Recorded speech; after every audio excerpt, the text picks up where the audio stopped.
Hello people, welcome to today's video. In today's video, we are going to see about a very interesting topic. This video is going to be truly interesting. So, for today's video, we are going to see about the story of the rise and fall of Sri Lankan's Rajapaksa family. So, without any further ado, let's get into this video.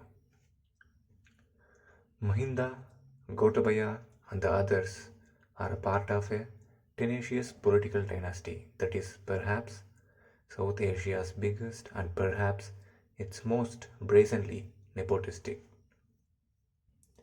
Sri Lanka's president Gotabaya Rajapaksa is in hiding, having fled from his own people. There were rumors on Saturday that he had left the country by a naval ship or aircraft, or that he is holed up at a military camp. Gotabaya has not been seen in public since Tuesday, July 5, when he was booed out of parliament. He was not present at the presidential home when protesters took over the Dutch built residence that was once used by colonial governors. The protesters bathed in its swimming pool, ate in the kitchen, and took selfies on an antique four-poster bed. Nothing has been heard from Gotabaya's brother Mahinda Rajapaksa either. Mahinda, a former president, was ousted as prime minister on a day of violence exactly 2 months earlier on May 9. What went wrong for Gotabaya Rajapaksa? Since March, when anti-government protesters found a rallying cry in Gota, go to home, the president was determined that he would not step down.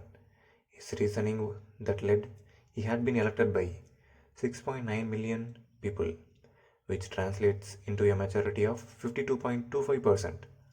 Sri Lanka has an executive presidential system, and the office is filled through direct elections, and that he was entitled to the rest of his 5-year term, which began in 2019.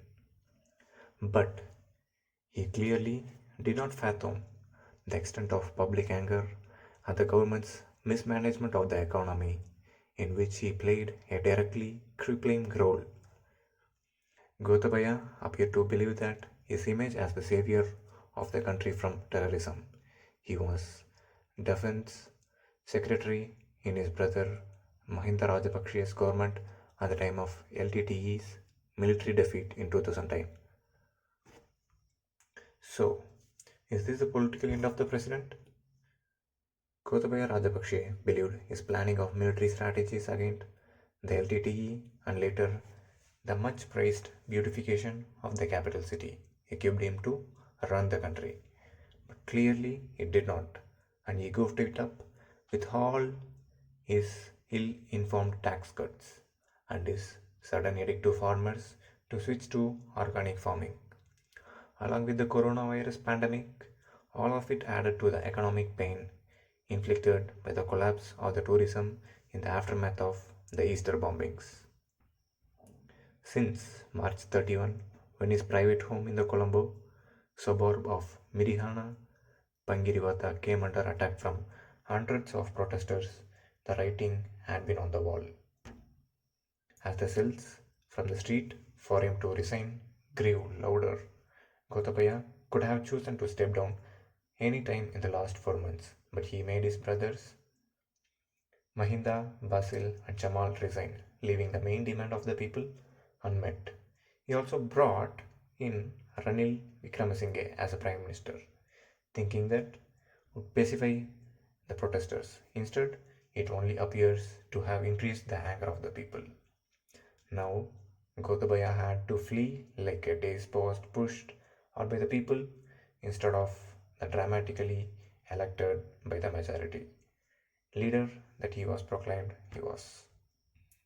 So now let's see how did Rajapaksa family rise to the pinnacle of power in Sri Lanka. Sri Lanka's history in the first 2 decades of the new millennium is largely the history of the rise of the Rajapaksas. Their spectacular comeback over 2018 to 2019 after a humiliating defeat at the hustings just 4 years earlier, that is in 2015, offers insights into the tenacity of political dynasty that is perhaps South Asia's biggest and perhaps its most brazenly nepotistic. The rise to power of Mahinda Rajapaksa began in 2004 when he was appointed Prime Minister during the presidency of Chandrika Kumaratunga Bandaranaike, a decision that she later said had been her biggest mistake. Once he got power, Mahinda was unstoppable.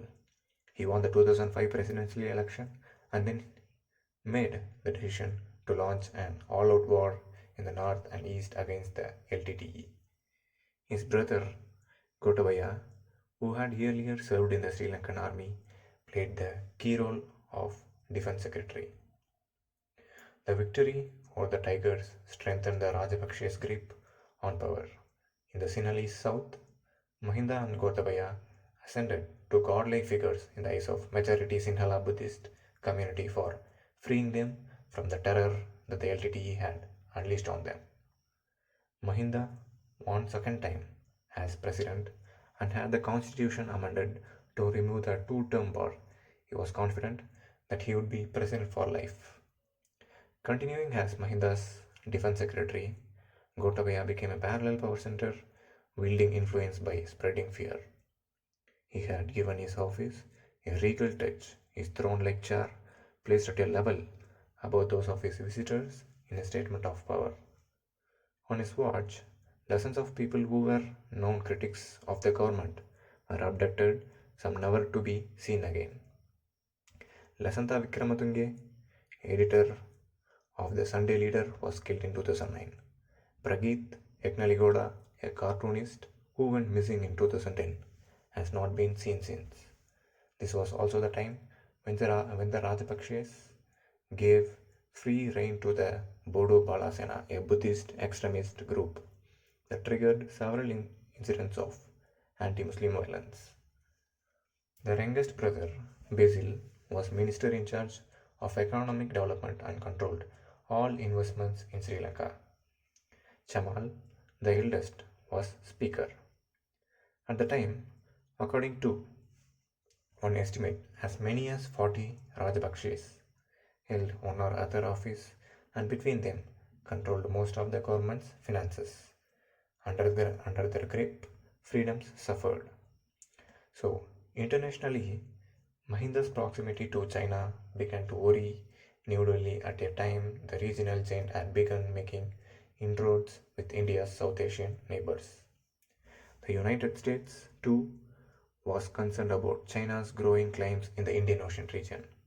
There was concern too that the Rajapaksa regime was not moving on post-war reconciliation with the Tamil community and redressal of complaints of the rights violations during the war. India's call to address Tamil political demands were brushed off. Now, let's see what happened in 2015 and afterwards.